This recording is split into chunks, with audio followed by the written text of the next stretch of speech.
You're on. Hello. Hello. You're on. Hello. Hello. Hey, what's up? Hello. Hey, how are you? Hi. Hey, what's up? Let me just first do my intro. This is Carl West. I'm here with you in the Chicago community. Hold on, time out. Let me go back.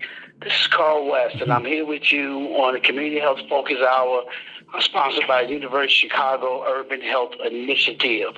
I am back again on this Saturday, the first Saturday in the month of 2025, and I must tell you that I'm excited about this.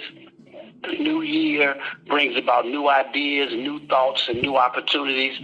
And I am here to present a show that is really going to talk about what happens when the new year come in and people make these mainly health resolutions, right? Trying to be better, want to live better, want to eat better, want to do better to make sure their health is up to par as they begin the new year with refreshing ideas and refreshing thoughts. And we have two wonderful guests who will come on and talk about this. But look, all I know is that we in Chicago, right? And the weather is bad. It's snowing outside. We just got through with Christmas. We just got through with our New Year celebrations. And again, we want to make sure that we come in and do some things better over the next 365 days. And so these guests that we have on today is going to help us figure out how we sustain our New Year's resolution, again, early in the health space. On the line, we have Dr. Brantley, and then we also have Dolores Neal. She's going to be on the call, and we're going to have a great conversation about how you keep your New Year's resolution. So let me first start by introducing Dr. Brantley. Dr. Brantley, how you doing? Oh, I'm doing fine, and my better half, Robert Brantley, he's here with me as well. Hello. Okay, good afternoon. Good afternoon, Dr. Robert Brantley as well. Can I say doctor? Is it Dr. Brantley as well? Robert. Just Robert. Okay, great. Glad to have you. And then also let me bring on Dolores Neal. Are you on the phone with Dolores? Yes, I am. Good afternoon, and I'm actually here with my husband as well, Pastor Michael Neal. Mr. Pastor Michael Neal, how you doing? We're familiar with each other. You've done great work, and you guys have always been great fans of WVON, and I've always appreciated the work that you've done. I've been on the block several times hanging out with you guys. I think every year during the Bud Billiken Parade, there's always a big party on the block afterwards, and my good friend lives across the street, so I'm always there celebrating. And so it's a great thing that you guys do for the community by allowing the young folks in y'all neighborhood block party to be such a great thing to show inspiration for the back to school celebration after the Bud Billiken Parade. So look, let's get right into this because you guys have some wonderful stuff to share with our listeners. And the topic again is how to sustain your 2025 fitness goals and avoid the Quitter's Day curse. January 10th, if I'm not mistaken, is considered Quitter's Day. Am I right? Somebody answer that question. Yes, you're right. Yes. And this is the time when most people abandon their resolutions and they backslide on this. And do they feel guilty or do they feel relieved is the question. Mr. Neal, answer that question. Do they feel guilty or do they feel relieved that they don't have to sustain any longer these fitness goals that they present themselves? First of all, I like to say that I applaud anyone that takes the initiative to even set a goal. I don't necessarily ascribe to the Quitter's Day. It's the first I've heard of it. Because I know everybody's on a journey, and so we got to really try to find a way to support them and let them know that it's going to be okay. So for some, I think it's just another chink where they feel let down. Well, thank you for that. Let me give you some stats. Actually, they gave me some stats to look at. There was a recent article published by the Spirit magazine early this year talking about this, right? They described how the concept of Quitter's Day emerged from research that was actually in 2019. It was a social network app for athletes who log their workouts, whether they run, whether they bike, whether they swim, whether they walk, and they shared this with the network. The app company's research showed that approximately 80% of people who set resolutions tend to give up by this particular date again, which is the 10th of January, often due to less motivation, unrealistic expectations, that is. And the study was done literally by millions of people. And so since Quinter Day has actually gained acceptance, people really try to challenge themselves a little better, and they try to use these New Year resolutions to really stick to their particular goals. And so we want to definitely let you guys help us. And what Pastor Neil says, he's never heard of Quitter's Day, right? So here it is. It's Quitter's Day. Now you can help us kind of look at how we can maintain ourselves. And so let me first say, I want to go back to the introduction because I want to, our listeners have an opportunity to know exactly who we're talking to. And I want to start with you, Dr. Brantley. Can you tell us, just give us a brief overview, Dr. Cecilia Brantley, that is. Give us a brief overview of who you are and what makes you an expert. I'm sure you've earned the right to be an expert, but what makes you an expert in this particular area that we're discussing today, if you don't mind?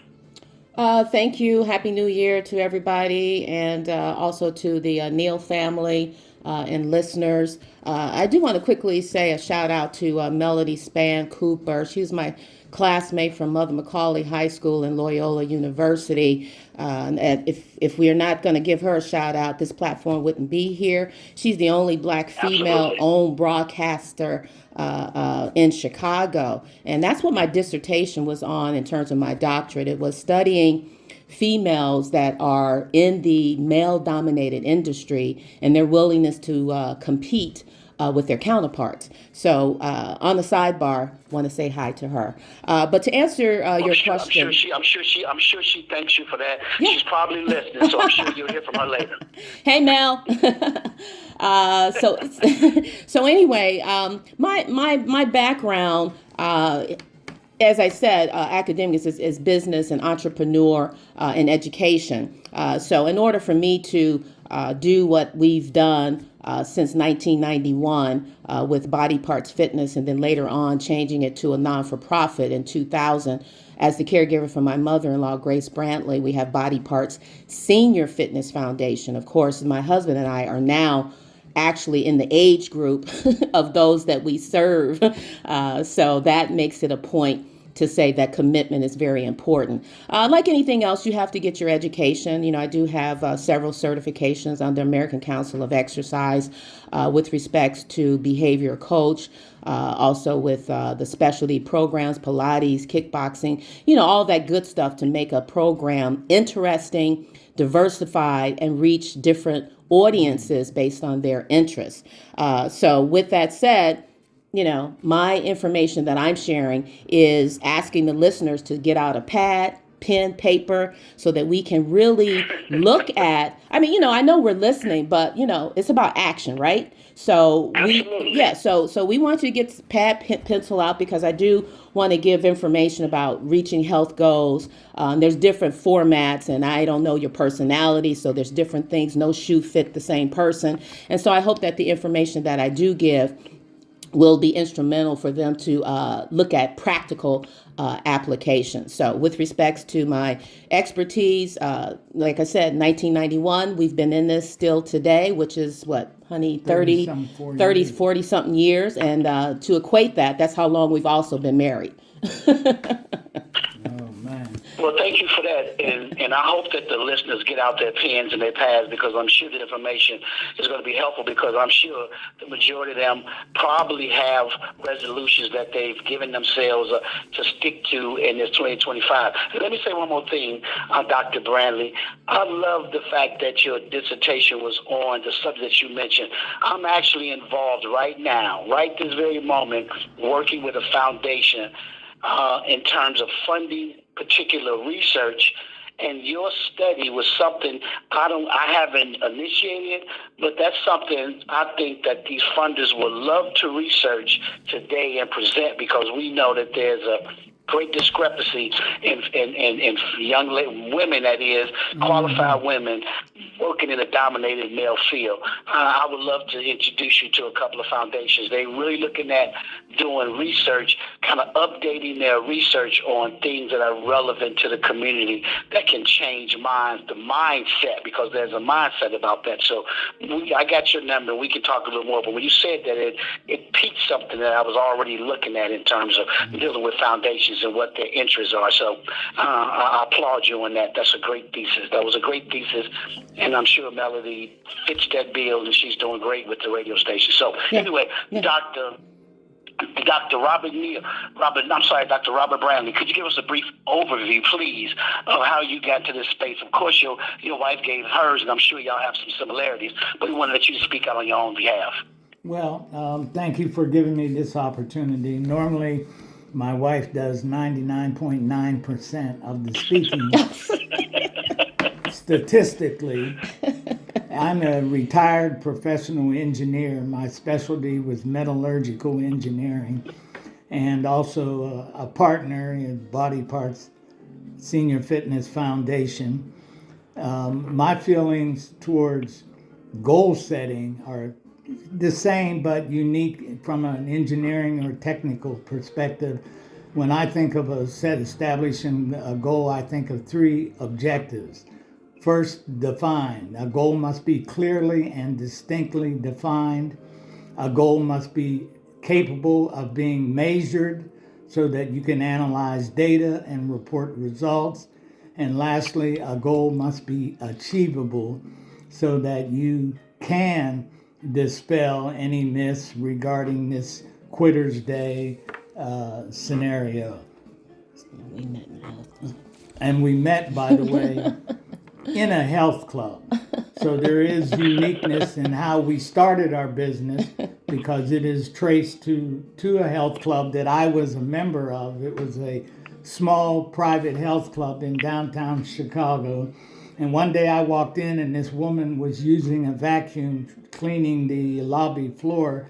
And the angle that I had, because the lobby was 2 steps down, well, if you can imagine that 45-degree angle, the vacuum appeared bigger than she was. So growing up in Pittsburgh, Pennsylvania, go Steelers, by the way, chivalry is much alive. So I jumped in and said, let me help you.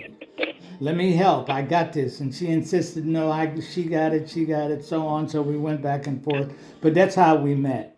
And then quickly, the health club, they closed it down to non-residents of the apartment building.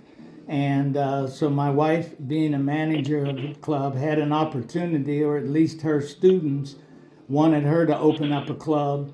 So we went through all that. I wrote a business plan, went to the banks, so on. But of course, it just didn't work out. But nevertheless, we partnered with various organizations, and that's how Body Parts really got started. Thank you. Look, we probably get ready to go to a break in any moment now, if I'm looking at my sheets correctly. But I want to say something again about this research that I was doing, and it really goes for both of you incredible couples. I was actually I'm working on the research right now with a foundation, and it's why did a particular man choose the woman he chose to marry? I'm asking 24 men, and I'm recording this. I'm kicking this off sometime in next month. And I think I may want to come and reach out to you Robert, and also, of course, to Pastor Neil over there. And I want to put y'all in this research. What made you choose your mate, your wife, over others, if there was possibly others? And I've had some great conversations, and I'm going off the cuff on this show because I can, because I'm the host. But it's interesting to me. I unfortunately haven't had the chance to get married, and I always sit around with my friends. The majority of them was married, and I asked them, well, what made you choose your wife? How did you select her, and what made you choose her over possibly others? And they gave some incredible answers. So I got the numbers again to both of you guys, and we're going to go there. Now, before we go to break, we probably are behind on the break because it says to me at 1:23 we go on the break, and it's 1:25 now. But I'm going to go right into you, Mrs. Dolores McNeil, and tell me the same thing. Give me a brief overview of who you are and what put you in this area. I know you guys have an organization that y'all created to do just this. Tell me about that and how did you get into this space? And I want you to follow behind that also, Pastor Neil.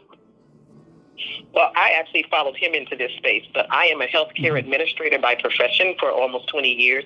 So being in the actual field, you see a lot as far as sickness and needs along that line.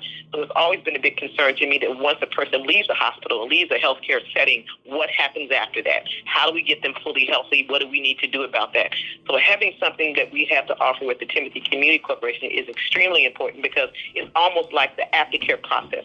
Now that you've had the diagnosis, now that this is going on, we want to work with you to getting back healthy, not just you, but even the family members, friends, so they can be on an awesome journey. So having that window into that has been phenomenal as we continue to build the services that we offer at the TCC. Okay. Pastor Neil, please. Well, I've always been an advocate of health, as an athlete, and just enjoying making sure that people get a chance to have this access. But what really put it in full gear was meeting with Brenda Battle at University of Chicago and some other local pastors, and she said that the South Side was sick. So that began to challenge me to say, why are they sick? We can always give numbers about what's wrong, but what's the solution? So I want to be part of the solution, and that really kind of took our ministry into overdrive there to make sure that we wasn't just giving out stats, but we were also trying to come up with solutions and turn lives around. Wonderful. Let's say something. Let's mention Brenda, because you just mentioned this person, Brenda, and I know her well. She's an incredibly remarkable person. She actually just retired from the University of Chicago, as you know, Pastor Neil, and she's been responsible for an incredible last 12 years under her tenure of making sure that the South Side of Chicago, the areas that the University of Chicago covers, has been covered through funding, through resources, through information. And as you stated, you've partnered with University of Chicago with your organization, so you know the work that she's done and how incredible it's been for her. So we want to really salute her and wish her and her family well as she's walked out of the door at University of Chicago, because this actual show is funded under her leadership and under her team's leadership. So she is a remarkable person. So I wish her well, and I'm sure you wish the same thing, Dr. Neil, as well, because you've worked with her on your project. So. For sure, and as long as we're giving kudos, then I would be remiss if we didn't mention the late Susan Peters. Oh yes, definitely. Yes. So passionate. So there are a lot of people that put in a lot of work on this, and so we can continue that work. So that's why I'm glad we're having this opportunity, because perhaps somebody may tune in and they may be stuck. They may have heard all the bad news, all the bad research, but they still got to understand that there is hope. And we're going to use these next 30 minutes now because for some reason my break hasn't kicked in yet. So we're going to keep on going. We're going to use these last 30 minutes to give solutions to how people can really get over this, I guess you call the Critters Day blues. But I'm glad, Pastor Neil, you mentioned Susan Peters real quick because she, again, she was a stalwart of this show and the community working at the University of Chicago. She was a great friend of mine, and I miss her dearly. She was one of a kind, and so thank you for acknowledging her presence and involved with making a lot of things happen, especially this show and the work at the University of Chicago. So, anyway, let's go ahead. The break hasn't come in, so we're going to keep going. Tell us about Pastor. So let's go over to the Neal family. Tell us about the organization. What are you guys currently doing? And give us the best possible solutions to how people can avoid this so-called Quitters Day, which unfortunately, Pastor Neal, you never heard anything about. Well, I'll start and then I'll let Ms. Neal kind of follow up with some specifics. But the one thing I always tell people when they embark on a fitness journey, do something that you're passionate about. Don't try to lose weight because your sister lost weight or your friend. Don't do it so you can take a picture on the internet. You have to really have a love for what you're about to do. So you have to really know what your why is. Why are you doing it? Is it just to take a trip? Who wants to lose 10 pounds just for a trip but not really change their lifestyle? So I encourage you, whatever it is, whether it's walking, running, swimming, or biking, make sure that you develop a love and a passion for it. And that's what will keep you from not quitting because that passion is much stronger than any other thing that could stop you. Do you guys actually have a facility where you train, work with people in all these different health, fitness routines? Yes, we do. Yes, we call it the TCC. And in there, we actually offer a litany of classes. We have Zumba, yoga, Afrobeats, kickboxing. I mean, you name it, there's a program being facilitated. So that's the awesome part of it. But what makes the TCC so unique is that we set a certain culture. My background is in administrative management and organizational leadership. So coming into the TCC, we decided early on that everyone that comes to the door may not be somebody who's going to go to a LA Fitness or something along that line. But we want to make sure they're comfortable working out in this setting. So we really set a significant amount of developing community. So people feel comfortable. There's someone smiling at you at the desk. We're walking you through your journey. So not only are you working out, but you're building a family as well, too. So they can begin to just open up and see the things that are offering. We have, outside of just what we do as far as fitness classes, we have health education. So there are professionals coming in talking about different topics, diabetes, hypertension, cancer. So that way people can understand how they're growing and what they're learning so they can do better overall no matter what happens. So we really are excited about that part of what we offer at the TCC, and it's been phenomenal over these years. One of the programs that Brenda Battle started with us was the Southside Fit program to focus on those areas and making sure that we have something to offer to those students, and it's been phenomenal. I appreciate that. And so at the end of the show, I'll ask you guys to provide contact information, websites, emails, phone numbers, so people can get in contact with you. So let me switch over to the Brantley family. Look, the start of the new year, I have multiple resolutions. A lot of mine is mental, things that I want to do better, be better. It's mainly all mental stuff, right? I very seldom have a physical ask of myself. Over the last few years, I was forced to have this physical ass because somehow I pulled up this little belly thing that just popped up out of nowhere. Came out of nowhere. Yes, sir. I agree with you. It really did the steak and those hamburgers. Yeah. But I'm about 50, and so my resolution was to lose this, and I've been doing these chair exercises they have for men over 50.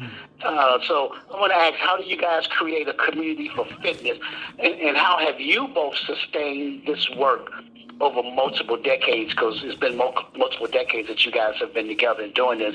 And I'll let the family decide who gonna speak, because I can't tell you that one. Well, I'll just mention that our niche is seniors. I mean, when we started out in '91, it was adults, it was kids, and it was seniors. And the kids, they played games. They'd come in after school, and then the adults, you work with them mainly in the evening because they work. But it was the seniors that had the morning time slot. And over the years, it was because of their dedication and commitment and being punctual, etc., that we noticed that that was becoming the bulk of our market to serve, even as of today. We have been in partnership with the University of Chicago Urban Health Initiative since 2004, complementing their walking program that's held at the Museum of Science and Industry on Mondays, and then Wednesday, Friday, we have virtual. I mean, like today, it's cold and you're wondering, well, how am I going to do my exercise? It's good to have various platforms that you have access to. And I might add that it's all funded by our partner, University of Chicago. So I also want to thank Ms. Battle, who is, retired and will be participating in the program that we have embellished at the museum as a participant. So I'm looking forward to actually meeting her. And as far as Susan Peters, I, of course, work with her under her leadership with respects to the program and having opportunity to be on WVON as a speaker on health, such as today. So thank you again. And then recently having the opportunity to connect with Dr. Cozy Franklin, who is the ED of the Urban Health Initiative. So that team over there, Walida, also Susan and Aisha and Taisha. I just want to thank the team because it takes a team. It really does take a team. And how we have been able to sustain the program is to know that one shoe does not fit all. And, when you say Quitter's Day, I look at that as reverse marketing. The question is, what is your yin? What is your yang? I mean, you could say with Quitter's Day, you can say, well, if I do quit, I'm going to get back up. I believe in mantras, talking to yourself. It's okay now because we've got this technology and you're like, oh, they're talking to themselves. Yeah, it's okay. You could be talking to someone on the phone. So, and say if you don't quit, you can say to yourself the reverse of that. I'm going to stay focused. But I do want to give some practical tips, if you will, if I can, with respects to setting realistic goals. Like anything else, yes, like anything else, what is your baseline? So you do want to get with your physician. We are the first physician of our quote unquote body parts. So where are you starting at? That's the really key point. Where are you starting at? Tell yourself, I got to go see my physician because I want to make sure that what I'm getting ready to get engaged with is going to be safe and effective for me. And if you're not sure where you're starting at, there's about 4 levels of readiness for change. And I hope you have your pen and paper out because you need to determine where am I starting at? Am I pre-contemplating? What does that mean? I'm not even really thinking about changing my behavior. That's what pre-contemplating means. And then you move to the next level, which is contemplating. It means that, hey, I'm at least thinking about it. I'm visualizing it. I'm thinking about it. And hopefully you move to the next level, which is preparation. Your preparation is you making the decision to say, hey, I am going to change my behavior. I'm going to get some information. I'm going to find out where I can go. And hopefully that's going to propel you to the 4th level, and that's action. You have to put the work in and have action. That action is going to take us into a SMART goal. And hopefully through that SMART goal, you'll be at the last level, which is maintenance. Now, we all know that we sometimes relapse, but the good thing about it is you should have a support group because you're going hopefully to where other like-minded individuals are there, and it makes you accountable. So what is that SMART goal? This is the next application, please. SMART is for specific. And today I say make it simple. M, as my husband said, is measurable. And today I say make it meaningful. A is for action, but today, you know what I say? Be accountable. R, spelling out the word SMART for your goal, is to be what? Ready, right? It's to be ready. But the SMART goal initially said be realistic. So being realistic is saying being ready. T, the original SMART goal T, is being what? Time bound. time bound. And my T for today means to be tentative. Pay attention to what you're doing. Put your mind into it. Specific, measurable, accountable, realistic, time bound. I don't want to lose weight 50 pounds in 2 days. So make it a SMART goal, and you will know that moving forward, you will be able to get to changing your behavior. So ask yourself, where am I at my level of readiness? And hopefully your SMART goals will be implemented so that you cannot be perfect, but make progress.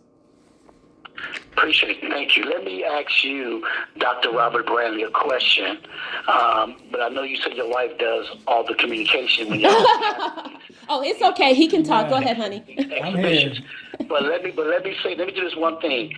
773-591-1690, 773-591-1690. In case anyone wants to call up and ask any questions or make comments, 773-591-1690 is the number to call. Now, Dr. Robert Brantley, look, I feel good, truly, because I'm past that 10th day of doing my chair exercises, which I've been working on, of course, as well as my diet. That's been going well. I'm shocked at myself because I'm actually getting stronger for me as the days go on in this. And so I'm shocking myself because I wasn't sure if I was going to be able to sustain it in terms of the diet, going with juicing 3 or 4 days a week, and then also with the chair exercises twice a day, morning and the evening. Tell me, Dr. Robert Brantley, why do most resolutions, and this is what I was thinking, why do most resolutions, especially concerning health, why do people fail in having those desired ambitions? Well, first thing I would think of would be there was some lack of commitment. And that's really the key. You know, changing a lifestyle, changing work habits, it's all based on commitment. If you're committed, and when I say commitment, prepare yourself. Get your space ready. You know, get the time that you plan to do your workouts identified. Commitment, and then commit to these abstracts and contexts. It is extremely important that you make it your focus, and this is what I want to do. Don't get over ambitious about how many pounds am I going to lift. Like you said, you're getting stronger stage by stage, daily, and so on. Now, I know personally myself, I've always enjoyed working out and playing college ball, different things. But by the same token, we all slip. But how far are you going to slip? Me, I have no excuse. We have a personal training studio in our home. So my wife, when I don't feel like exercising, I have someone that's ready to knock me over the head and say, get down there and do something. Again, commitment. That's everything is focused around commitment. Yes. Well, I appreciate that, and thank you, Dr. Dolores Brantley, for letting Dr. Robert Brantley speak. I appreciate that. Okay, let me go to the Neal family now. Let me go with Dolores on this, Mrs. Dolores Neal. Let me go with you. How do you guys deal with when at the TCC? How do y'all deal with when you have these people come in first of the year, end of the year, and they're looking to have these motivated resolutions, these things to change? How do you deal with those customers, I'll call them customers, or patrons, that you see that their motivation is plummeting? You see that they're not being totally, as Dr. Brantley said, committed. How do y'all deal with that, and how do y'all help boost their motivation back up when you see that slip? You see them slipping. You know, that's an excellent question, because I think that's part of my expertise. You know, each of the students that come in, when they initially start the program, they send what we call an inquiry form, right? So we get a general idea of what they want to do, what they're looking to achieve. And just like Ms. Brantley clearly